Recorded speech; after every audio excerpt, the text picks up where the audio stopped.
नमस्कार। मैं हूं संजीव श्रीवास्तव। आप देख रहे हैं 4 PM न्यूज नेटवर्क। प्रधानमंत्री नरेंद्र मोदी जी ने विवादित अग्निपथ अग्निवीर योजना को लेकर विपक्ष जो आरोप लगा रहा था, जिसको लेकर लगातार हंगामा चल रहा था, सवालों का दौर चल रहा था, उस पे अपनी चुप्पी तोड़ दी है। शुक्रवार को कारगिल विजय दिवस मनाया गया है। अभी मनाया जा रहा है इस वक्त जब हम ये चर्चा की शुरुआत कर रहे हैं। सिल्वर जुबली है। द्रास में एक प्रमुख जलसा, वो द्रास जो कारगिल युद्ध का प्रमुख स्थल रहा है, वहां जो जलसा था, प्रधानमंत्री जी आज वहां पहुंचे हुए थे। और प्रधानमंत्री जी ने जिस अंदाज में वहां भाषण दिया, ऐसा लगा जैसे वो जो 18वीं लोकसभा का पहला सत्र था और उस पहले सत्र में नेता प्रतिपक्ष के तौर पर राहुल गांधी ने जो भाषण दिया था और उस भाषण में जो अग्निवीर का मुद्दा उठाया था, जिस अंदाज में उन्होंने सदन में प्रधानमंत्री जी और पूरे के पूरे उनके कुनबे को घेरा था और उसके जवाब नहीं सूझ पा रहे थे, उसका गुस्सा कुछ आज प्रधानमंत्री जी ने द्रास में उतार दिया, ऐसा साफ साफ नजर आया।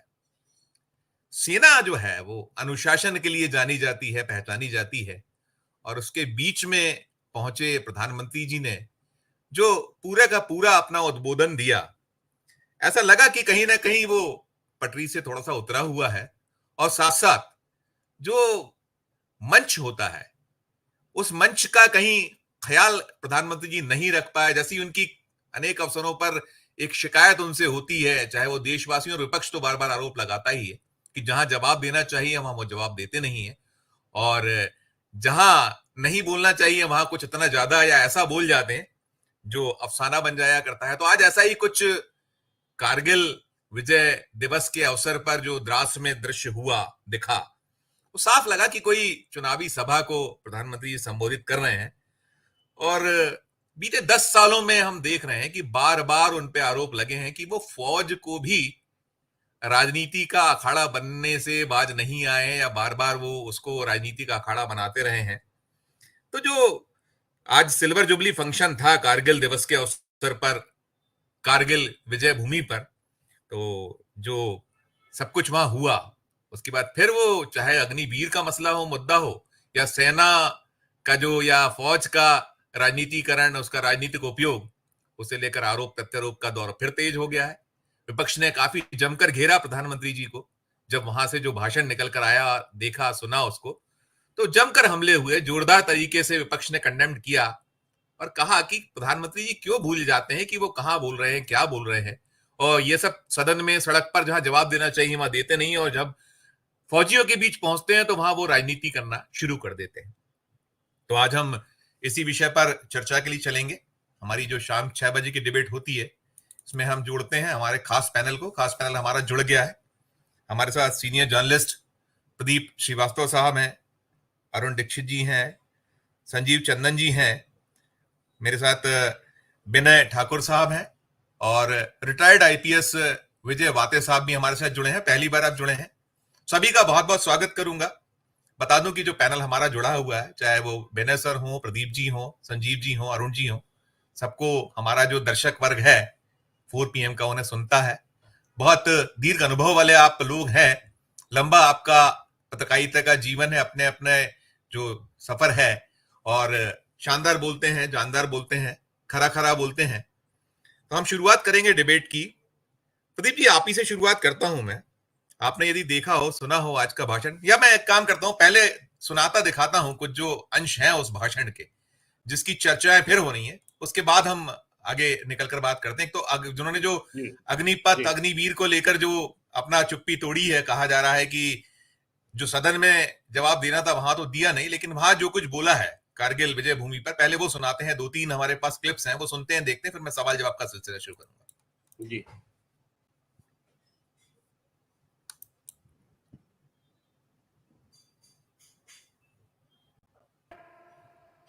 जिन्होंने सेनाओं में हजारों करोड़ के घोटाले करके हमारी सेनाओं को कमजोर किया, ये अब वही लोग हैं जो चाहते थे कि एयरफोर्स को कभी आधुनिक फाइटर जेट न मिल पाए, ये वही लोग हैं जिन्होंने तेजस फाइटर प्लेन को भी डिब्बे में बंद करने की तैयारी कर ली थी।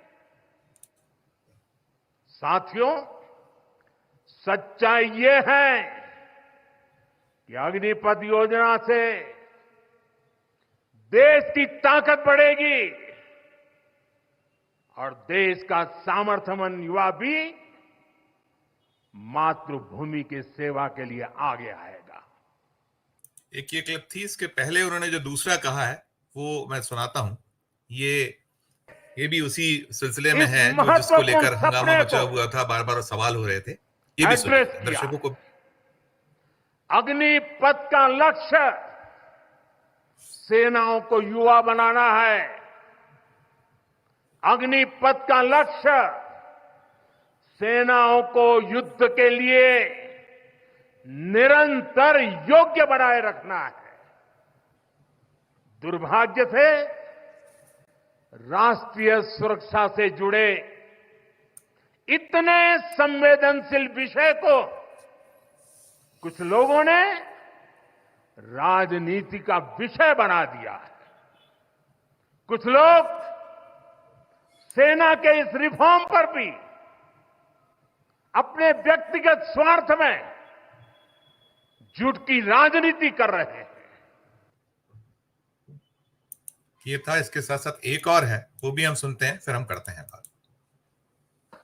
डिफेंस सेक्टर में रिफॉर्म्स के लिए भी भारत की आर्म फोर्सेज की सराहना करना चाहता हूं। हमारी सेनाओं ने बीते वर्षों में कई साहसिक निर्णय लिए हैं। सेना द्वारा किए गए जरूरी रिफॉर्म्स का एक उदाहरण अग्निपथ स्कीम भी है। दशकों तक संसद से लेकर अनेक कमेटी तक में सेनाओं को युवा बनाने पर चर्चाएं होती रही है।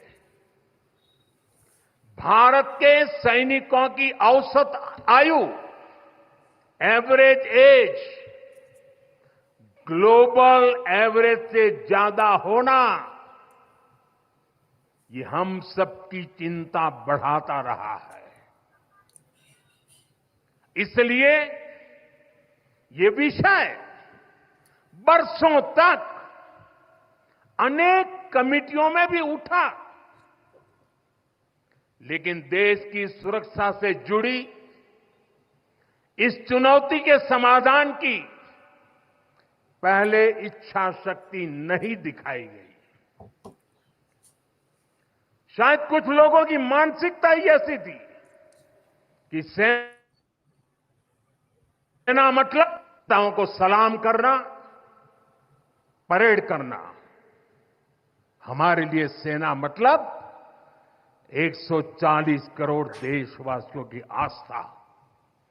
हमारे लिए सेना मतलब 140 करोड़ देशवासियों की शांति की गारंटी। हमारे लिए सेना मतलब देश की सीमाओं को सुरक्षा की गारंटी। ये कुछ अंश थे जो आपने सुने, देखे प्रदीप जी। वो जो गारंटी वाला जो उनका जुमला रहा है, वो गारंटियां देते हैं, वैसे ही कुछ वहां साफ ऐसा लग रहा था कि जैसे कोई चुनाव का जो सभा है वो चल रही है और उसमें वो भाषण दे रहे हैं। आप बोलिएगा आप प्रदीप। मुझे मुझे आश्चर्य है कि सेना की गैदरिंग में, सेना अफसरों और सैनिकों की गैदरिंग में प्रधानमंत्री का ये भाषण है और अग्निवीर को, अग्निपथ को वो सेना का रिफॉर्म मान रहे हैं।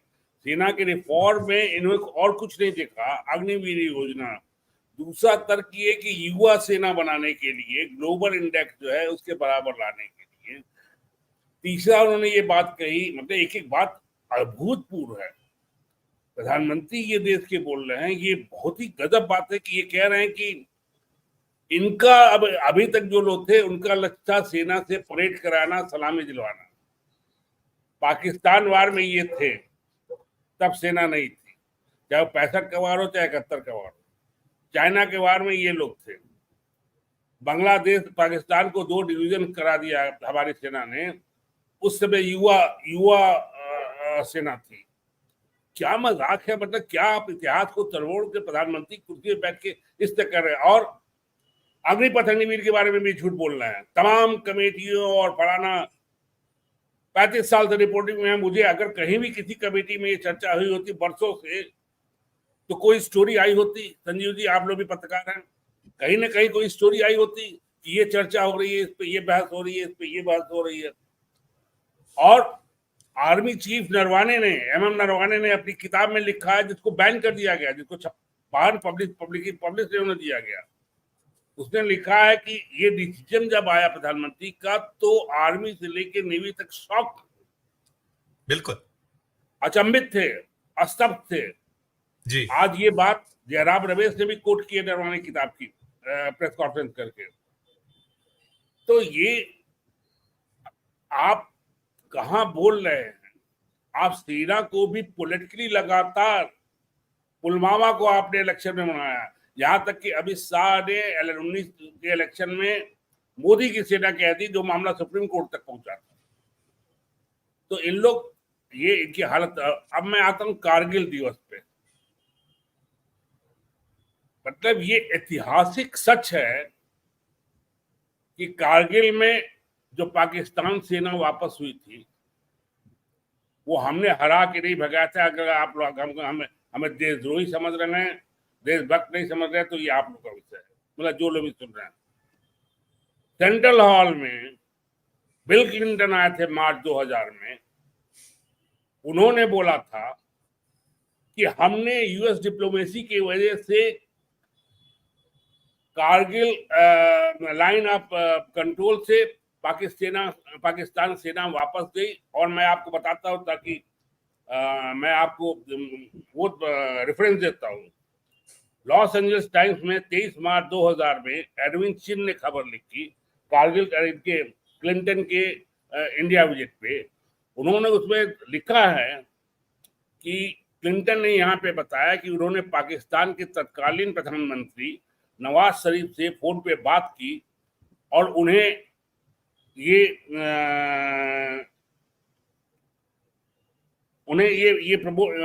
कहा कि आप कारगिल से, इंडियन बॉर्डर में जो कारगिल इंडिया क्षेत्र में है, वहां से अपनी सेना को वापस कर दिए, जिसे नवाज शरीफ ने मान लिया। मैं इत्तेफाक से, मुझे इसलिए याद है कि 2000 में क्लिंटन का जब सेंट्रल हॉल में भाषण हो रहा था, तो मैं वहां था। भाषण चलता रहा। ये अंत के 10 मिनट जो बचे थे, 5 मिनट, उसमें क्लिंटन ने बोला, तो मैं चौंक गया कि जो कारगिल विजय पे हम इतना, उस समय 2000 में हल्ला चल रहा था, ये तो विजय है नहीं। और फैक्ट ये है कि कारगिल में हमारा जितना नुकसान हुआ, जितने लोग मारे गए, अगर सेना का कोई भी जो कारगिल का वहां आर्मी अफसर रह चुका हो, आप उससे बात कीजिएगा, ऑफ द गार्ड, तो आपको पूरा बताएगा कि हमारा कितना नुकसान जान माल का हुआ था। और हमने हरा के नहीं भगाया था। एक तरह से इंटरनेशनल प्रेशर के कारण पाकिस्तान वहां कारगिल छोड़ के पीछे हटा था। अब आप, अच्छा, अगर मान लीजिए आपके वजह से कारगिल विजय दिवस क्या बना रहे हैं 20 साल से, पोखरान में टेस्ट हुआ परमाणु बम का, एटॉमिक टेस्ट हुआ, आप उसको, उसकी राख लेके, रेत लेके जो घूम रहे हैं चारों तरफ, जबकि इंदिरा गांधी ऑलरेडी कर चुकी थी एक टेस्ट। तो ये जो किसी चीज को पॉलिटिकल बनाना, संवेदनशील मैटर को, राष्ट्रीय मुद्दों को, सेना से जुड़े मुद्दों को, ये बीजेपी और मोदी साहब कर सकते हैं। बीजेपी में शुरू से था ये, लेकिन इसमें भी कारगिल दिवस में भी ये जो ताबूत बने थे, जिसको लेके बड़ा तहलका कांड भी हुआ था, याद है आपको? हुआ था। वो ताबूत को लेके लोग सैनिकों तक पहुंच रहे थे। तो एक तो ये द्रास में जाके कारगिल दिवस मना रहे हैं। अब उनकी मंशा साफ हो गई, जो वहां भाषण दी उस मंशा से साफ हो गई। कारगिल दिवस पे शहीद लोगों को श्रद्धांजलि देने नहीं कहते हैं।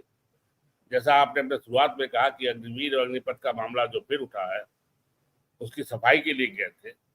और यहां तक कि वो अपने सैनिक प्रमुख और जो भी सेना के अफसरों का रिएक्शन से आए थे, उनको दरकिनार करके आप साफ मन से ये ऐलान कर रहे हैं कि पिछली सरकारें ये नहीं करती है। तो ये दुखद है। अब इस पे क्या बोला जाए, लेकिन ये बहुत शर्मनाक भी है, दुखद नहीं है, शर्मनाक भी। जी संजय जी। नहीं, बिल्कुल बिल्कुल आप ठीक कह रहे हैं। मैं इस पे, वो तो हमारी विजय है, हम विजय सारी चीजें जो है उसको मान लिया जाएगा बिल्कुल। लेकिन जो पॉलिटिक्स होने लगी है अब सेना की आड़ में, और खासकर जो मैंने बीते एक दशक में बहुत ब्लेम्स हुए हैं, ऐसा नहीं है कि पहले नहीं की गई हो, लेकिन ऐसे इस तरीके से आप भुनाया जाए, कैश कराया जाए, कभी हमने देखा या सुना नहीं। अरुण सर, क्या कहेंगे पूरा जो ये हुआ है आज का जो शो था? हम लोग लगातार इस पे पहले भी बात की और आज पुनः कि वो जहां जवाब देना चाहिए वहां देते नहीं है। संसद में जो कहीं गुस्सा है वो ऐसा लगा कि वहां निकाल रहे हैं, अपनी भड़ास वहां गुस्सा निकाल रहे हैं। क्या कहिएगा अरुण जी? संजीव जी, मैं पहले साफ साफ कहूं तो मुझे लगता है कि देश को इस वक्त सबसे कायर प्रधानमंत्री मिला हुआ है। जहां उन्हें जवाब देना चाहिए था, संसद के भीतर उन पर सवाल उठाया था राहुल गांधी ने और विपक्ष ने, वहां तो उनके मुंह में दही जम गया। जाके उन सैनिकों के बीच में बात कर रहे हैं, उनके जख्मों पर नमक छिड़क रहे हैं। जहां आपको उनके शौर्य, उनकी वीरता की बात करनी चाहिए थी, वहां आप अपनी राजनीति कर रहे हैं। आप कह रहे हैं सेना ने रिफॉर्म किया अग्निपथ, इससे बड़ा झूठ कोई नहीं है। नरेंद्र मोदी खुलेआम झूठ बोलते हैं और उस झूठ को वो सेना के बीच में पहुंचा दिया उन्होंने। सेना का इस्तेमाल इसके लिए नहीं होना चाहिए। वो जब ये कहते हैं कि सेना ने रिफॉर्म किया, और जनरल नरवणे ने लिखा कि हम चौंक गए थे जब ये फैसला आया। जी जी। आदत रही है नरेंद्र मोदी की, ये आदत है कि कभी किसी से पूछते नहीं है। और देश के साथ जब सेना को लेकर के जो उन्होंने फैसले किए हैं, वो भी इसी का प्रमाण है। अब मैं एक बात पूछता हूं कि आपके पास, आपको सेना बूढ़ी होती लग रही है तो सबसे पहले आप छोड़ दो ना। आप भी बूढ़े हो गए हो, आपकी भी जवान लड़खड़ाने लगी है। मुद्दा यह है कि अगर आप अग्निवीर योजना लाए थे, आप देश की सेना को जवान रखना चाहते हैं, उसकी उम्र घटाना चाहते हैं, तो प्लान बनाइए। जितनी आपके पास सेना है उतने ही कमोबेश पैरामिलिट्री फोर्स भी है। आपके पास सीआरपीएफ है, बीएसएफ है, आईटीबीपी है, एसएसबी है, सीआईएसएफ है, असम राइफल्स है, तमाम है। अगर आपकी नीयत ठीक थी और बुद्धि ठीक थी तो आप ये करते कि हम सेना को जवान रखना चाहते हैं, सेना में जो जवान 10 साल नौकरी करेगा उसको फिर हम पैरामिलिट्री फोर्सेस में जो जाना चाहेगा। आपने नहीं सोचा, आपने अपनी बुद्धि नहीं लगाई, आपने थोप दिया। अब आप उसका गुणगान करते घूम रहे हैं। अब ये सब कह रहे हैं कि हम 10% को ले लेंगे, राज्य सरकारें कह रही हैं कि हम अपने यहाँ प्राथमिकता देंगे। और कल पंजाब की एक खबर पड़ी है कि एक अग्निवीर आया छुट्टी और वो कार छीनने लगा, सड़कों पर उसने अपना गैंग बना लिया। समस्या ये है कि नरेंद्र मोदी को ये लगता है कि उनके मुंह से जो निकला है वही अंतिम सत्य है। और इसकी वजह यह कि उनकी पार्टी में, जिसको भारतीय जनता पार्टी कहते हैं, जो अब भारतीय जनता कांग्रेस पार्टी हो गई है, उसमें मुंह खोलने की आदत उन्होंने किसी की छोड़ी नहीं है। अन्यथा अग्निवीर का फैसला करते वक्त देश में सेना के साथ साथ विपक्ष को भी विश्वास में लेना चाहिए था। क्योंकि ये जो कह रहे हैं सेना की मजबूती, 4 साल के लिए जो जवान आएगा उसको आगे अपने भविष्य की चिंता होगी। और अभी जो फीडबैक आया है, जो लड़के अग्निवीर चुने गए हैं, वो सिर्फ और सिर्फ अपनी नौकरी आगे बढ़ाए रखने के लिए जिस तरह के समझौते कर रहे हैं, वो इस देश की सेना को कभी मजबूत नहीं करेंगे। वो इस देश की सेना को कमजोर करेंगे और उसका मनोबल गिराएंगे। नरेंद्र मोदी तो नहीं होंगे 2047 में, लेकिन तब तक देश में क्या स्थिति बनेगी? आज विपक्ष सब सवाल पूछ रहा है, तब उस पर जवाब देने के बजाय आप सेना के बीच में जा रहे हैं। लेकिन सेना जब पूछ रही है, सेना तो पूछ नहीं सकती, सबके मुंह बंद है। सेना के साथ कितने प्रयोग हुए हैं? अगर ऐसी ताकत हुई थी, गलवान घाटी के बाद आप चीन का नाम नहीं ले रहे हैं। लद्दाख में आप हैं, आप विस्फोट करके सुरंग की तो बात कर रहे हैं, लेकिन लद्दाख की जनता जब से आपने 370 की वो धारा खत्म की है, तब से जो सवाल उठा रही है, आपके वायदे पूरे करने के लिए, उस पर आपका मुंह नहीं खुलेगा। लद्दाख पर एक शब्द नहीं बोलेंगे। बात क्या करेंगे? सेना को जो बॉर्डर एरिया में सुविधाएं चाहिए, उस पर बात नहीं हुई। सेना के जवानों का, उनके वेलफेयर की कोई बात नहीं हुई। बात पिछली सरकारें, तेजस पे बात कर रहे हो, तेजस कैसे बना, उसकी आधारशिला कब से रखी गई? अरे आपका कांग्रेस से विरोध है, विपक्षी दलों से विरोध है, लड़िए, राजनीति सब करते हैं, लेकिन सेना को बीच में क्यों ला रहे हैं? मुझे याद पड़ता है, प्रदीप भाई बताएंगे, बाकी मित्र बताएंगे, कि पहले तो ये भी कर दिया था कि सेना के जवान जब छुट्टी जाएंगे तो सरकार की नीतियां गांव में बताएंगे। इससे घटिया इस्तेमाल सेना का, राजनीतिक इस्तेमाल नरेंद्र मोदी ही कर रहे थे। और अभी भी सेना का मनोबल गिराने के लिए, हमारी सेना दुनिया की सर्वश्रेष्ठ सेना है, लेकिन उसके भीतर हर स्तर पर राजनीति की है इन्होंने। जवानों की सुविधाओं में कमी, अफसरों की सुविधाओं में कमी, फौज को अच्छे अफसर नहीं मिल रहे हैं, उसकी चिंता नहीं है इनको, उस पर कोई बात नहीं होगी। अगर आपको लाना था, अग्निपथ योजना लानी थी, तो आप बंदोबस्त करते। जिस कारगिल की बात हो रही है उस वक्त किसकी सरकार थी, भूल गए वो शायद, तो अटल बिहारी वाजपेयी देश के प्रधानमंत्री थे। और जो प्रदीप जी ने कहा, मैंने भी वो सब पढ़ा है, नवाज शरीफ गए थे बिल क्लिंटन के पास, उन्होंने भगा दिया था कि जाओ और वापस लो।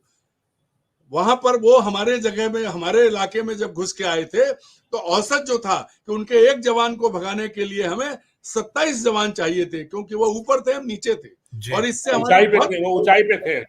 हाँ, कैजुअलिटी हुई थी। तब सरकार का हर सिस्टम फेल हुआ था। मैं दावे के साथ कहता हूं, ना रॉ को जानकारी थी, ना हमारी खुफिया एजेंसियों की जानकारी थी, और तो और हमारे सेना अध्यक्ष उस समय दौरे पर थे, देश से बाहर थे। भीड़ चलाने वाले से पता चल जाता, भीड़ चलाने वाले से पता चला था कि कारगिल तक आ गया। ये व्यवस्थाएं हैं। आज अगर इनमें दम है तो ये कहें कि हम बदलाव कर रहे हैं, पर उसका तरीका ऐसा निकालें कि जिस सेना जवान रहे। अगर 10 साल के लिए एक 18 साल का लड़का जाता है और 28 साल तक वो नौकरी करता है, और उसके बाद पैरामिलिट्री फोर्स में उसको जगह मिलती है, अब वो जहां जाना चाहता है, तब सेना जवान रहेगी। उसको पता रहेगा कि हाँ, हमारा भविष्य सुरक्षित है। 4 साल के लिए जो जा रहा है उसे यही पता नहीं है। और फौज के भीतर की स्थिति बहुत खराब हुई है। भारत की फौज जो सबसे ज्यादा अनुशासित होती थी, आज संजीव जी उसमें अनुशासन बहुत गिरा है।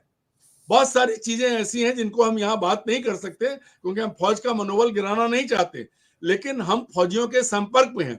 सबसे बड़ी बात आप ले लीजिए, वहां बात कह रहे हैं कि पेंशन की बात हो रही है।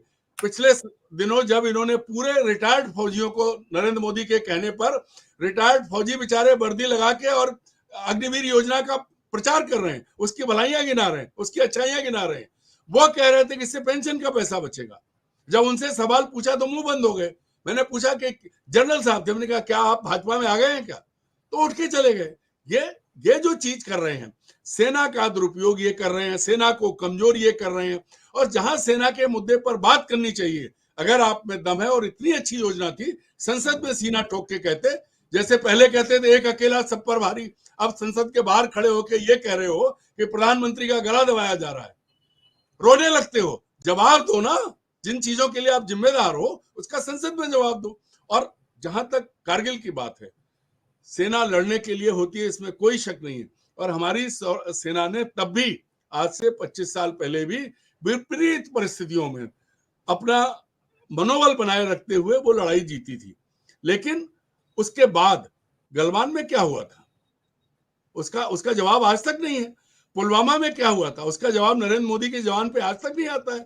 तेजस और पुराने जहाज और उसकी बात लेके घूम रहे हैं। वर्तमान परिस्थितियों में क्या भारत सरकार ने 10 साल से ये प्रधानमंत्री हैं, भारत की सेना के तीनों अंगों के अंदर जो परिस्थितियां बनी हुई हैं, क्या कोई रिपोर्ट आई है? बताइए, आप तो दिल्ली में, प्रदीप जी, कहीं आपकी नजर से गुजरी है क्या? आंतरिक हालात पर बात करने के बजाय कभी बात नहीं करेंगे। बात क्या की आपने कहा अरुण जी, वो जो प्रदीप जी ने भी कहा कि वो जो कहा उन्होंने कि बहुत इस पे गहन चिंतन मंथन हुआ, कई समितियां थी। हम लोग, कौन सी समिति, हम लोगों ने नहीं देखा, वो बोला ना, प्रदीप जी ने बोला, हमें तो जी, वो चिंतन क्या केदारनाथ की गुफा में जाके किया था, या वो नदी में जो है वो घूम रहे थे किसी विदेशी के साथ जब पुलवामा हुआ था, वहां किया था? कहाँ किया था? अगर, मैं तो कहता हूं ना कि अगर आप में दम है और आप बहुत ईमानदार हो, अगर आप कारपोरेट के गुलाम नहीं हो, तो सीना ठोक के कहो कि हम देश को मजबूत करने के लिए ये प्लान लाए हैं। 4 साल के लिए लाए, उसके बाद आगे पीछे कुछ नहीं है। अरे आपको, मैंने सेना को नजदीक से देखा है, होम मिनिस्ट्री कवर की है। मैं कहता हूं कि आप पैरामिलिट्री फोर्सेस में भर्ती करते हो ना, आपको सेना मजबूत रखनी है, सिस्टम बनाइए कि पहले सेना बाद में पैरामिलिट्री फोर्सेस। अगर 28 साल का लड़का 10 साल बाद पैरामिलिट्री फोर्सेस में आना चाहे तो आए, उसके लिए व्यवस्था कीजिए, तो उसका मनोबल बड़ा रहेगा। लड़का भले ही 22 साल का हो, लेकिन अगर उसे ये चिंता होगी कि मैं मर गया तो मेरे परिवार की कोई व्यवस्था नहीं होगी, तो उसके बाद उसका मनोबल नहीं होगा। और युद्ध हमेशा रणनीतिक कौशल से नहीं, दिमाग और उससे नहीं, हिम्मत से जीते जाते हैं, मनोबल से जीते जाते हैं। और अगर हिम्मत और मनोबल कमजोर होगा हमारी सेना का, तो ये तो घर बैठ जाते हैं, इनके मुंह से नहीं निकलता है जब हमला होता है। इनके बाद इन्होंने चीन का आज तक नाम नहीं लिया है, देश के प्रधानमंत्री हैं, बातें वो करेंगे, सेना के सामने जाके विरोधी दलों को गाली दे रहे हैं। आज सेना के पास, सेना के जवान के पास मोबाइल है, सब पता है, उसे भी मालूम है कि सदन के भीतर आपके मुंह से जवान नहीं निकली, उसका कोई जवाब आप नहीं दे पा रहे हैं। और परिस्थितियां देखिए संजीव जी, बहुत बड़ा विषय है। आप सेना की जमीनों को इधर उधर किया जा रहा है, कैंटोनमेंट बोर्ड खत्म किए जा रहे हैं, उनकी कैंटीन सुविधाओं में कमी की जा रही है, बहुत सारी चीजें जो हैं, इसकी वजह से ये हुआ है कि जो युवा पहले उत्साह के साथ सेना में अफसर बनते थे, उसमें कमी आई है। क्योंकि वो कहते हैं कि अगर हम पूरा तैयारी के साथ यहां जाएंगे, उससे बढ़िया तो कॉर्पोरेट में, क्योंकि परिस्थितियां लगातार बिगड़ी हैं। होता यह कि नरेंद्र मोदी ये कहते हैं कि हम सेना के तीनों अंगों में एयरफोर्स, नेवी और आर्मी, इनका मनोबल ऊंचा करने, इनको सुविधाएं देने के लिए इनके बीच में बात करके करेंगे। नेताओं से बात मत करते, सारे अफसरों को बिठा लेते, वो भी कभी नहीं की। ना आप कोई अच्छा सा प्लान लाए, आप सीधा कर सकते थे कुछ नहीं कि भाई चलिए पैरामिलिट्री फोर्स में जाएंगे, सेना भी जवान रहती, लोगों को उत्साह रहता। लेकिन आपको दिख रहे हैं राहुल गांधी, अगर राहुल गांधी का सवाल आपको इतना बुरा लगा कि आप फौजियों के बीच में जाके उसको जवाब दे रहे हो, तो मैं कहता हूं कि अगर माँ ने दूध पिलाया तो इंडिया गेट पे एक भाषण दो ना, खड़े होके सामने बुला लो 4 लड़कों को, नए नए जो आए हैं, आपने सामने हो जाए। क्या भाई सदन के भीतर आपको शर्म लगती है तो मंच बना लो, नहीं कर पाएंगे। दरअसल सबसे बुरी बात यह है कि मुसलमानों को निशाने पे लेते हुए, ईसाइयों को निशाने पे लेते हुए, देश को खतरे में डालते हुए प्रधानमंत्री नरेंद्र मोदी कभी भी उस बीजेपी और कांग्रेस की राजनीति से आगे नहीं बढ़े। अन्यथा आप बताइए, मणिपुर 2 साल से मैं दोबारा लौटता हूँ आपका, जवाब आना चाहिए ना, नरेंद्र मोदी आए। जी जी जी, बिल्कुल बिल्कुल बिल्कुल बिल्कुल ठीक करेंगे, उनको जवाब आना चाहिए, लेकिन जहां जिस मंच पर जवाब आना चाहिए वहां नहीं आता है। मैं संजीव जी और विनय जी के पास जाने के पहले चाहूंगा कि एक विजय वाते सर की उनकी टिप्पणी आए, क्योंकि विजय सर 4 दशकों का दीर्घ अनुभव है, आप रिटायर्ड आईपीएस अफसर हैं, आपने बहुत निकट से सब चीजों को देखा है। और जो अब हो रहा है, ऐसा नहीं कि पहले कभी राजनीति नहीं होती थी कि सेना या बहुत सारी चीजों को छोड़ा जाता था। सर ओवरऑल पे आपकी टिप्पणी क्या होगी, क्या देखते हैं, क्या सोचते हैं आज के इस वक्त में? संजीव जी एक बात और बता दूं, इंटरनल सिक्योरिटी के मामले में वाते साहब देश के विभिन्न इलाकों में भी रहे हैं। जी जी जी जी जी, पूर्वोत्तर में भी रहे हैं। जी जी, इसीलिए मैं उनसे कि मैं वही दौर की 4 दशकों का दीर्घ अनुभव, वही सब मैं सुनना चाह रहा था हमारे दर्शकों के लिए। जी सर, विजय सर अनम्यूट कर लीजिएगा, आपका माइक अनम्यूट करना पड़ेगा, आपका माइक को अनम्यूट कर लीजिएगा।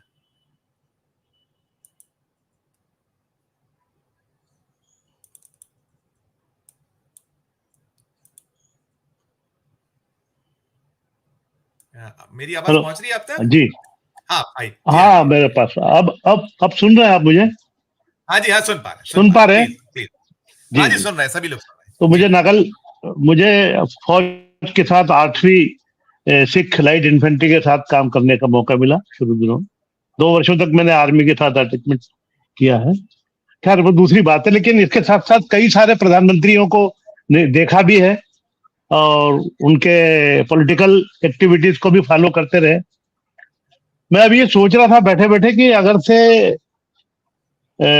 ढाका में जो समर्पण हुआ भारतीय फौजों के सामने,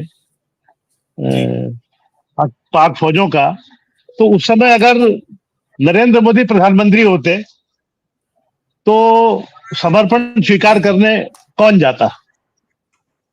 क्या लेफ्टिनेंट जनरल साहब जाते जो उस एरिया के कमांडर थे?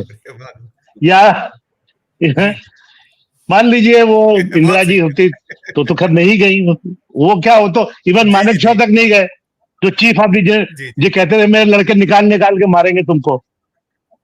और पाकिस्तानियों को रोज एयर पे उनकी तरफ से जाती थी कि सरेंडर कर दो, नहीं हम तुमको घुस भर देंगे।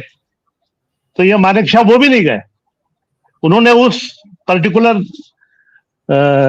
रेजिमेंट के जो वहां के इंचार्ज थे पूर्वोत्तर के general general general general Arora, उनको भेजा अरोड़ा साहब।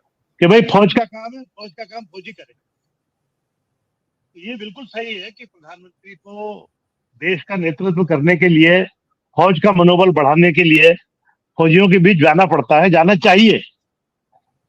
लेकिन वहां जाकर के उनका उद्देश्य उनको राजनीति से दूर रखने का होना चाहिए, राजनीति में डालने का नहीं होना चाहिए। बिल्कुल सही है। तो ये थोड़ा सा अफसोस है, लेकिन अफसोस इसलिए सेना को लेकर नहीं है कि ये वो सबके साथ करते हैं। देखिए डिप्लोमेसी है, उसमें भी एक विशेष किस्म की गरिमा डिमांड की जाती है, सिर्फ भाषण से ही नहीं होता। आपकी गतिविधियां, आपकी चाल ढाल, आप किसको देख के मुस्कुराते हैं, किसको देख के हाथ मिलाते हैं, आप किसके गले मिलते हैं और किसके गले पड़ते हैं, इनको भी देखा जाता है। कौन आपके पैर छू लेता है, ये भी देखने वाली बात होती है, उसके भी पूंजी बनती है। और कौन आप के साथ में भाई या फर्स्ट नाम से या दोस्त होने के बाद भी मौका आने पे आपको दिख देता है। क्योंकि कोई भी राष्ट्र अपनी राजनीति, अपनी कूटनीति अपने हित से करता है, करेगा ही। उसमें हाल अब जैसे दिक्कत है कि हमारे प्रधानमंत्री जी असल में हर जगह वो सेना से बात नहीं कर रहे हो, वो विदेश में जाकर अगर विदेशियों को, विदेशी भारतीयों को, भारत में रहने वाले विदेशियों को या और लोगों को संबोधित करते हैं, तो वो लोगों को नहीं, वो हमेशा भारत की उस जनता को संबोधित करते हैं जिससे उन्हें वोट लेना होते हैं और तत्काल लेना होते हैं। रोज रोज उसका हर सभा को चुनावी सभा उसको बना ही लेते किसी न किसी तरीके से। और अगर उनको एक शब्द में कहा जाए तो बेसिकली वो एक बेस्ट इलेक्शन मशीन मैन है। बस हर बार हर समय हर अवसर वो मशीन चाल चलती रहती है और इलेक्शन उनके दिमाग में रहता है। ऐसी स्थिति में ये सब वो होना लाजमी है, स्वाभाविक है, और हम लोगों को वो पसंद भी आ रहा है, तो इसलिए वो चल भी रहा है। ये बात अलग है कि पिछले चुनाव में थोड़ा सा फर्क पड़ा है और एक फटीक भी हो गया है। अब आप जैसे बता रहे थे कि अब लोग नहीं सुनते हैं, ज्यादा बोर होते हैं, दिखता है, मीटिंगों में दिखता है, सभाओं में दिखता है, लोग बोर हो रहे हैं, वो बात ही ले रहे हैं। आज भी था विजय सर, आज भी हम लोग देख रहे थे। आज जो पूरा उनका आधे घंटे से कुछ ज्यादा वक्त का भाषण था, हमने देखा वो जो चीजें जानी चाहिए थी नहीं ना, वो उत्साह था। लगा कि एक बोझलता, एक लोगों में वो उत्साह नहीं नजर आया। वो सैनिक जो है, जो खड़े हुए हैं, साफ देखा। हाँ, स्वाभाविक है। दो चीजें हैं ना इसके पीछे, एक ओवर एक्सपोजर है, वही बातें आप बार बार करते रहोगे तो कितने दिन चलेगी। और फिर आप लोगों से सफेद झूठ बुलवाओगे तो मरी मरी आवाज में ही बोलेंगे ना। आप पूछेंगे भी कुछ जेब में बचना शुरू हुआ, बोलो शुरू हुआ कि नहीं हुआ, जेब में कुछ बच रहा है कि नहीं, तो हाँ बच तो रहा है, क्या करेंगे, वो जोश से थोड़ी बोले। तो वो सब ओवर एक्सपोजर के कारण, इस सब के कारण होता है। लोग भी उस चीज को अब समझ गए हैं। दिक्कत सिर्फ इसमें यही है कि वो अंतर्राष्ट्रीय संबंधों पे असर न डाले और उससे नुकसान न हो, क्योंकि कई बार वो ऐसी बात बोल जाते हैं जो नुकसानदायक होती है। अब जब तक वो पावर में है तब तक कोई बता तो पाएगा नहीं, आपकी इस हरकत बता भी पाएगा तो मानेंगे नहीं वो। अब पार्लियामेंट के लिए तो उनके पास बहुत अच्छा बहाना है कि साहब सुनते ही नहीं है, पार्लियामेंट में कोई हल्ला मचाते हैं, तो मैं पार्लियामेंट में क्या बोलूं, मैं बाहर ही बोलता हूं। लेकिन पार्लियामेंट के बाहर भी, जैसा अभी अरुण जी कह रहे थे, बाहर भी बोलने के बहुत अवसर आते हैं। उनको आदत पड़ गई एक्चुअली कैप्टिव ऑडियंस की, कैप्टिव लिसनर्स की। मन की बात बोलेंगे, एक तरह से बोलेंगे बस, जो आप बोल ना सको। तो ऐसे लोगों की जब आपको सुनने वालों की आदत पड़ जाती है तो आप उन्हें बोल के चल दिए झाड़ के। अब आप करते रहो बातें, बताते रहो कि कहते रहो कि साहब आप झूठ बोलते थे, उनने सुना ही नहीं है कि आप क्या कह रहे हो, झूठ बोलते थे। उनको सब चीज बिल्कुल ऐसी स्थितियों में दुर्भाग्यपूर्ण है ये, इस तरह किया नहीं जाना चाहिए। हालांकि श्रेय तो राजनीतिक लेते ही है। देखिए बांग्लादेश वार का श्रेय कांग्रेस लेती है, इंदिरा जी को मिलता है, मिलना भी चाहिए। राजनीतिक नेतृत्व का एक जो ताकत होती है, पर वो दिखाई गई। वो चाहे कूटनीतिक कारण रहे हो, इनके भी कूटनीतिक कारण होना चाहिए। कूटनीतिक कारणों से ही हम बांग्लादेश जीते भी हैं, कूटनीतिक कारणों से हमने कई जगह पीछे भी आए। दुनिया में सबको आना पड़ता है सीख के बाहर, क्योंकि आज के जमाने में कोई युद्ध करके कब्जा नहीं कर सकता।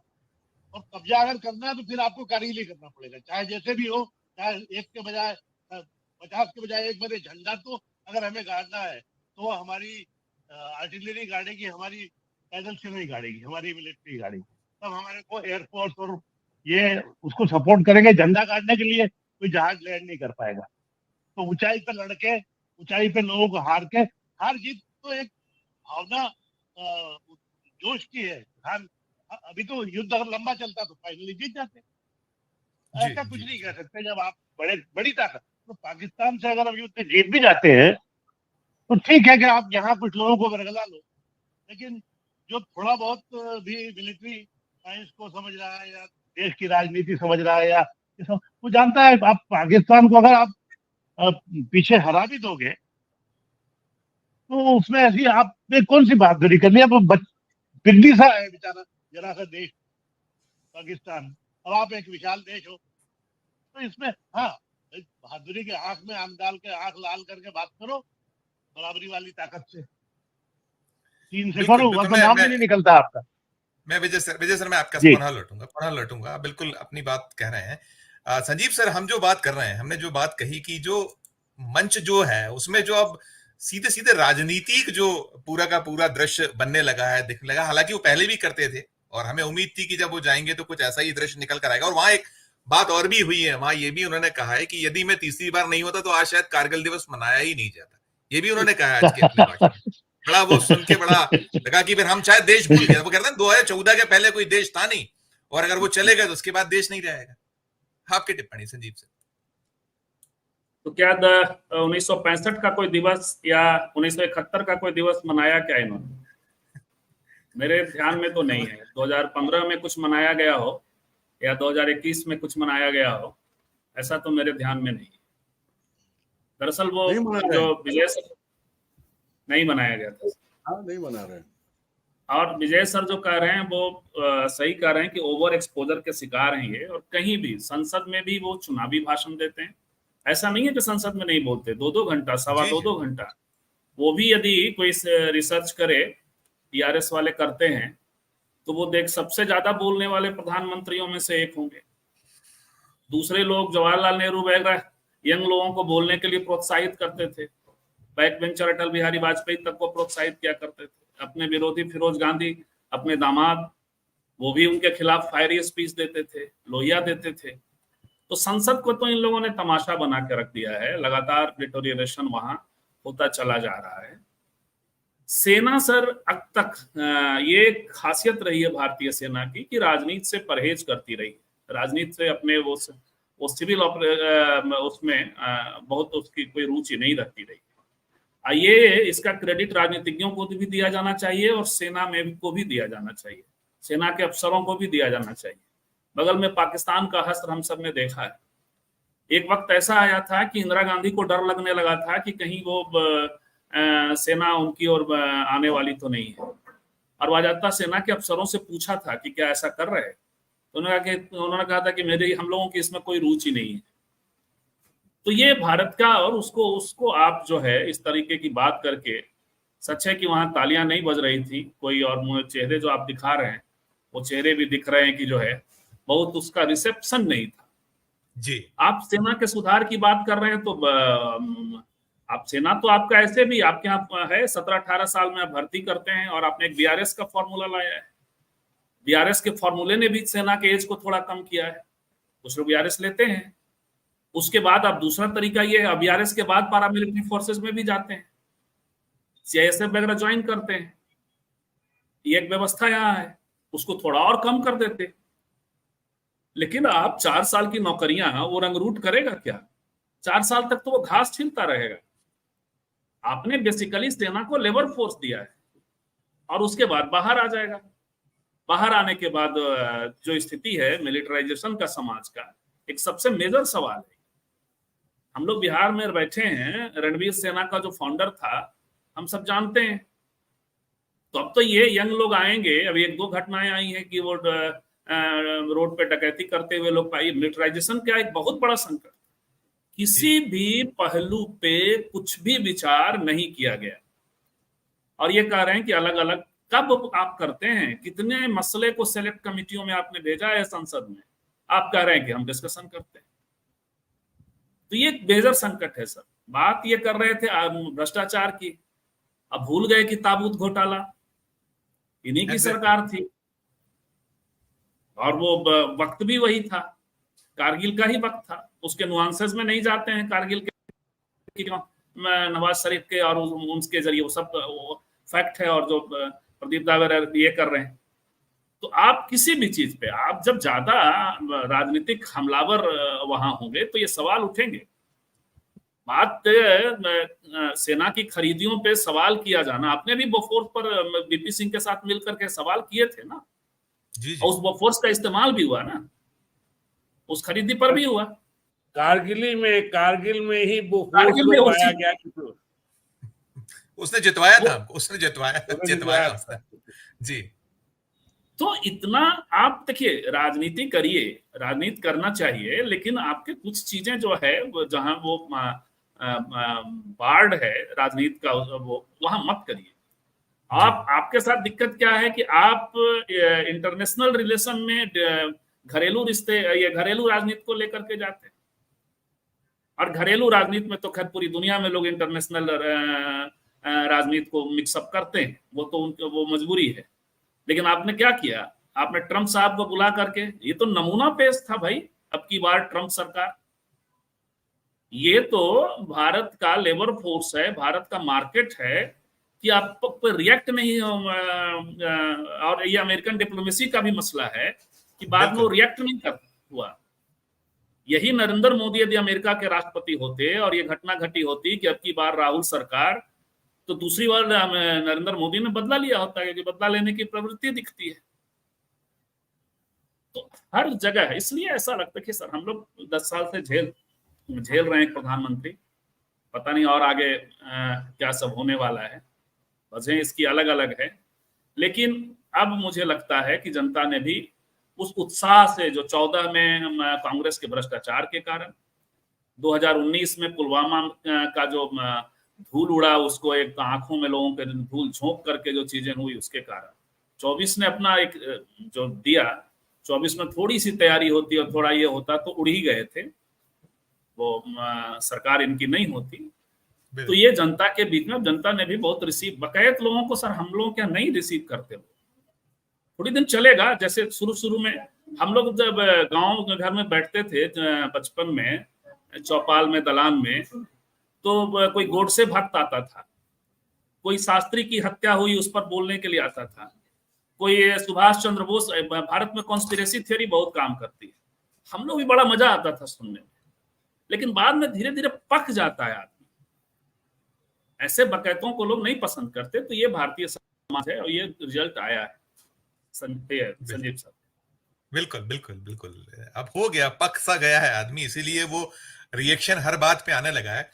विनय जी, ये जो बात हुई वही कि आज जो उनका भाषण था, उनका उद्बोधन था, तो कहीं लगा कि जो विपक्ष ने जिस तरीके से घेराबंदी की हुई है, जिस तरीके से उन्हें ये 18वीं लोकसभा का चाहे पहला सत्र हो, दूसरा तो संसद भी और सड़क भी, जो हमले हैं, उन हमलों की कहीं बौखलाहट है कि आप जो उचित मंच है वहां ना बोल के, और आप वहां जहां हौसला बढ़ाना चाहिए, जहां उस सेना की ही बात होती है, आज कारगिल दिवस पे उनको क्या कुछ और आप बूस्ट कर सकते थे वो होता, उसकी जगह आप अपना यशोगान करते रहे कि मैं जीत गया, मैंने ये कर लिया, विपक्ष ये करता रहा।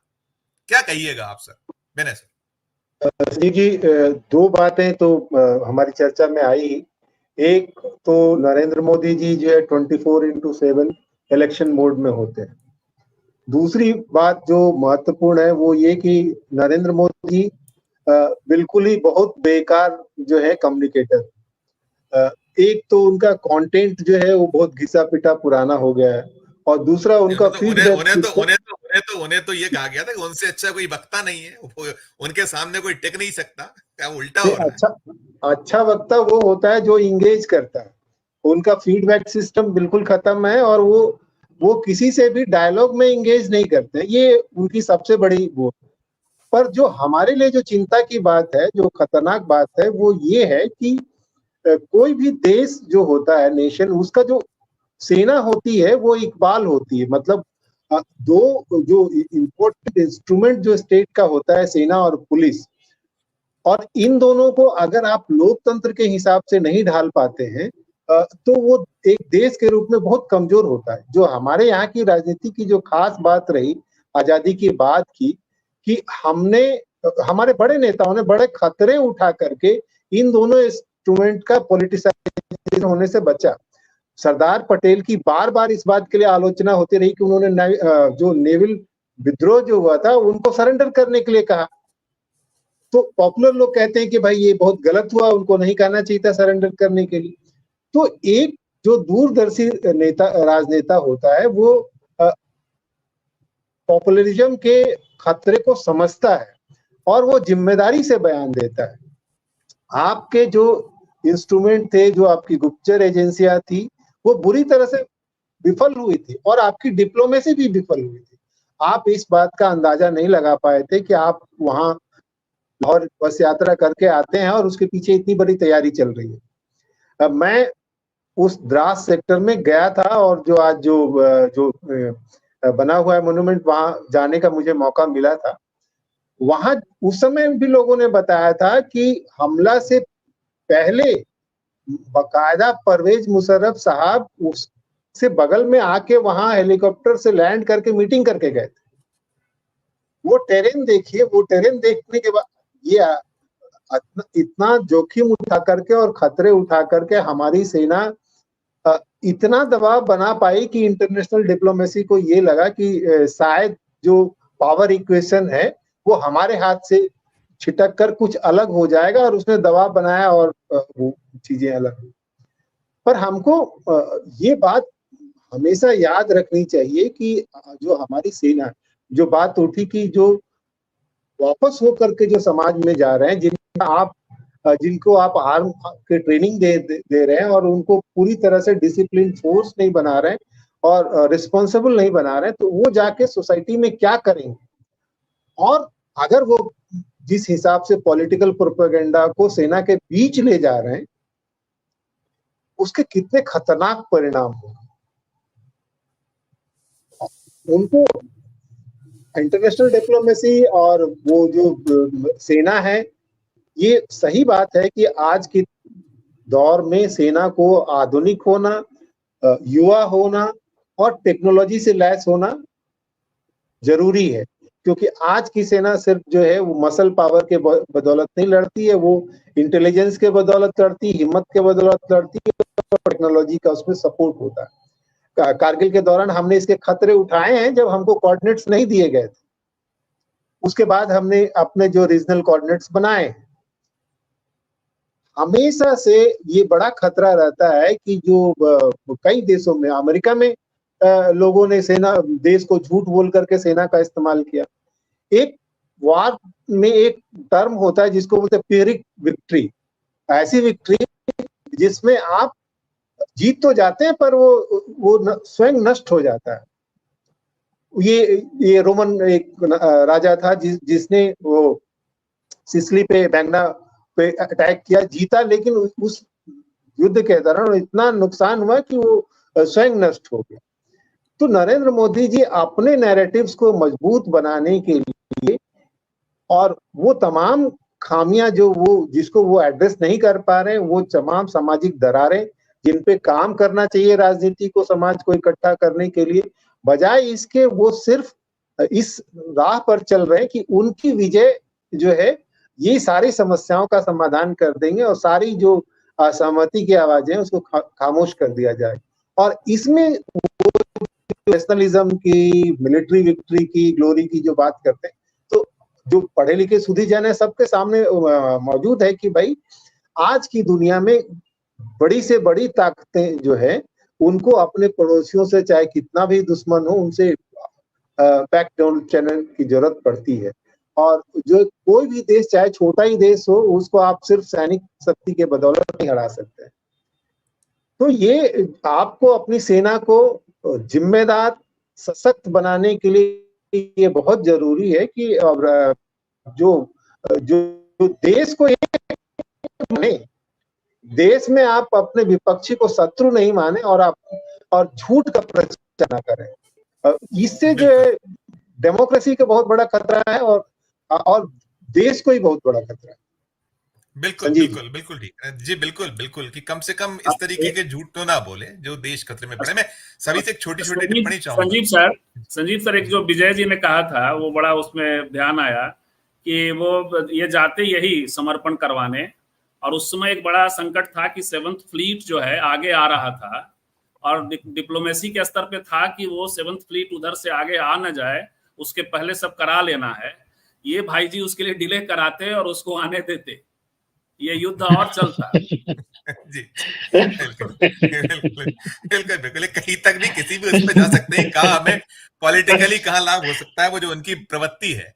मैं वही आखिरी सवाल सभी से ये जानना चाह रहा था, दो चीजें। एक तो अभी जो बात हो रही थी, पहले अरुण जी ने कहा कि आप क्यों नहीं पद छोड़ देते। अभी तो 2029 भी उन्हीं की अगुवाई में घोषणा हो चुकी कि वो तो अभी 29 भी वही करेंगे। तो एक अनुभव भी तो कुछ चीज होती है ना, अनुभव ठीक है कि आप छोटी बात जो मुझे याद आ रही है, आपकी आवाज कट रही है, थोड़ी सी आवाज कट रही है। तो एक तो ये, और दूसरा जो एक और सवाल ये खड़ा होता है कि आपने इतना बड़ा झूठ फिर देश के सामने रख दिया कि ये तो बहुत, जो अग्निवीर वाला जो मसला है, अग्निपथ अग्निवीर की बहुत चिंतन मनन के साथ हुआ है। इतना डेयरिंग कैसे होता है, इतना सरेआम झूठ बोल देना। अब कितना इस पे अभी छीछा लेदर होना है, होगी निश्चित तौर पर। इन दोनों पे टिप्पणी, प्रदीप जी आपसे शुरू करूंगा। देखिए ये पहली बार झूठ थोड़े बोल रहे हैं कि ये उन्होंने कमेटी के और रिसर्च करके और सारी चीज लाई है सामने। ये नोटबंदी कैसे लाई थी? आरबीआई से पूछा था क्या? नहीं पूछा। वो भी आरबीआई को बाद में पता चला कि नोटबंदी लाए हैं। और एक चीज और खतरनाक, देखिए ये जो अभी संजीव जी ने कहा था वो फैक्ट बहुत पुराना है। हमेशा सिविल सोसाइटी से, पॉलिटिक्स से सेना को इसलिए दूर रखा जाता है कि सेना को एक बार सत्ता और राजनीति का स्वाद लग गया तो फिर इसे इराक पाकिस्तान बनने में दे देने के बहुत से नेशन जो है। इसीलिए यहां तक हुआ था कि दंगों में या सिविल राइट्स जो होती हैं उसमें सेना का कम से कम इस्तेमाल किया जाए, पैरामिलिट्री को भेजा जाए, क्योंकि सेना अगर अहमदाबाद आती है या पटना आती है तो सिविल सोसाइटी से उनका ताल्लुकात होगा और फिर इंस्पिरेशन जगेंगे। ये थ्योरी बहुत पुरानी है, ये कोई नई थ्योरी नहीं है, बहुत पुरानी है। और आप जाके वहां पे उनके, एक तो आप गए थे तो कारगिल शहीद दिवस बनाए होते, शहीदों को श्रद्धांजलि देते जो युद्ध में मारे गए। लेकिन आप विजय चाहते हैं, विजय जो आपको मिली नहीं, और ये कहते हैं ऐसा नहीं हुआ था। इन्हीं के पार्टी के जो इनके पहले प्रधानमंत्री बीजेपी के बने, अटल बिहारी वाजपेयी, 71 में पार्लियामेंट में इंदिरा गांधी को दुर्गा का अवतार बताया था पाकिस्तान वार के बाद, पाकिस्तान जीत की वजह से। और आप ये सोचिए, ये पाकिस्तान के लाते रहते ये सारे लोग। इंदिरा गांधी ने तो पाकिस्तान को 2 पार्ट में बांट दिया, आपकी मुसीबतें हल्की कर दी। आज 2 सीमा से इन्फिल्ट्रेशन होता, 2 सीमा से आप पे दबाव होता तो आप जैसा प्रधानमंत्री तो चुप गया होता। पुलवामा में आरडीएस कहां से आया इसका पता आपने नहीं लगा पाया आज तक इतना भारी मात्रा में आरडीएस कहां से आ गया, कौन जिम्मेदार था, ये एक साजिश थी या क्या था? सर संक्षिप्त करेगा, मैं और भी लोगों से एक टिप्पणी सबसे। हाँ, आप करिए, बिल्कुल छोटी सी। बस मैं वही मैं कह रहा हूँ कि ये जो है आपका ये जो है ये मामला जो है, जो मैं कह रहा था वो आप बोल दिए तो उसमें मैं थोड़ा सा वो हो गया। लास्ट में वही मैं कहना चाहता हूँ कि अगर आपको सेना का इस्तेमाल करते रहे तो आपको जो है बहुत नुकसान उठाना पड़ेगा, और सबसे बड़ा नुकसान उठाना पड़ेगा। एक चीज विजय जी ने बहुत अच्छी कही थी कि कैप्टिव ऑडियंस इनको चाहिए।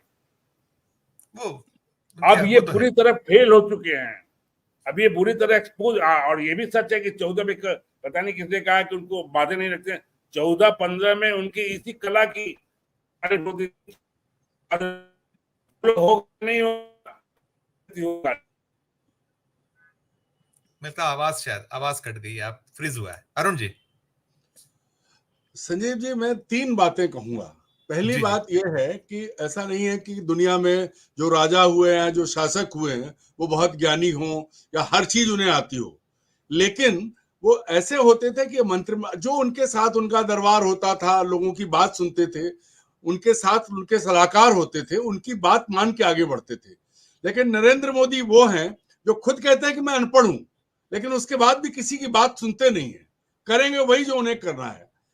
दूसरी चीज ये है कि जब आप कारगिल गए थे तो थोड़ी जानकारी लेके जाते कि कारगिल में क्या हुआ था और कारगिल में क्या रहे हैं। कारगिल में आप उनकी प्रशंसा करते, उनकी तारीफ करते और उनसे कहते कि आपकी वजह से ये इलाका सुरक्षित है, क्योंकि अगर वो हार गए होते तो पाकिस्तान कब्जा कर लेता। और ये बताते उनको कि आप दुर्गम परिस्थितियों में रह रहे हो, आपके परिवार के और आपके बच्चों के लिए हमने नई योजनाएं तैयार की हैं, उनका मनोबल बढ़ता। लेकिन नहीं, वो सब नहीं किया। और जो एक तरफा ये जो संघ का बौद्धिक देने की आदत है, जो भीख मांग के खाने में होता है कि बोलो आप सामने वाला क्या है, ये जो चीजें हैं ये एक अलग तरह का मिश्रण बना हुआ है। जिस आदमी का उनका नाम नरेंद्र मोदी है, वो ना किसी गंभीर बात पे बात करेंगे, जो गंभीर मुद्दे हैं जहां जिस पर बात होनी है वो नहीं कर रहे हैं। आज देश की सेना को किस चीज की जरूरत है?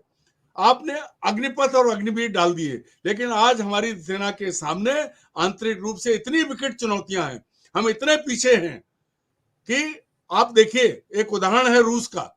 रूस में पुतिन ने पांव फंसा लिया, यूक्रेन जरा सा देश है और आज हालत यह है कि अब उन्हें भाड़े के सैनिक बुलाने पड़ रहे हैं और हमारे प्रधानमंत्री उनको आदर्श मान के उनके गले लग रहे हैं जाके, जिसकी दुनिया बात करे। तो मैं तो स्पष्ट शब्दों में कहूं तो मूर्खता की पराकाष्ठा हम देख रहे हैं शीर्ष पर, और ये बिल्कुल। हम सबके लिए घातक है, देश के लिए घातक है, फौज के लिए घातक है, हमारे भविष्य के लिए घातक है। इससे भगवान भी बचा सकता है। जी, एक लाइन की टिप्पणी सर, विजय सर, एक लाइन में आप एक समाहित करिएगा, बाकी में एक लाइन की टिप्पणी। एक लाइन में कहूंगा कि लॉ ऑफ एवरेजेस जो है वो तो हमेशा खतरनाक होता है। एक औसत का नियम की अगर नदी दोनों तरफ 4 फीट गहरी और बीच में 10 फीट है तो 7 ही फीट या 6 ही फीट गहराई होगी, ये सोच करके सेना को नदी में नहीं झोंकना चाहिए। तो सेना को जवान करने के लिए आप 4 साल के लिए अग्निवीर लाओगे तो ये उससे औसत आयु कम हो जाएगी, और औसत आयु से कोई ज्यादा अंतर नहीं होता। लॉ ऑफ एवरेजेस हर जगह नहीं होना चाहिए और थोड़ा गंभीरता से चीजें बोली जाना चाहिए। उसके परिणाम ऐसे ही होते हैं जैसे कि अब देखने को मिल रहे हैं अपने को अभी।